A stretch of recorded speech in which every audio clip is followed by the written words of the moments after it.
دردہ رضی اللہ عنہ فرماتے ہیں کہ عالم بنو یا طالب علم بنو یا ان سے محبت کرنے والے بنو یا ان کی اتباع کرنے والے بنو، عالم بنو۔ اگر بندہ عالم نہیں بن سکتا تو طالب علم بنے، اگر طالب علم نہیں بن سکتا تو ان سے محبت کرنے والا بنے۔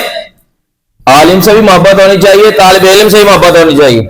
جو مسجد میں قرآن مجید حفظ کرتے ہیں بچے، ان سے محبت ہونی چاہیے۔ جو مدرسے میں عالم کا کورس کر رہے ہیں ان سے بھی محبت ہونی چاہیے۔ کتنے خوش نصیب والدین ہیں وہ کہ اپنے بچوں کو جو ہے وہ قرآن مجید حفظ کرا رہے ہیں، اپنے بچوں کو عالم بنا رہے ہیں، مفتی بنا رہے ہیں۔ دنیا کے کامیاب والدین ہیں یہ کہ جو اپنے بچوں کو دین سکھا رہے ہیں۔ اس لیے ابو دردہ رضی اللہ عنہ فرماتے ہیں عالم بنو یا طالب علم بنو۔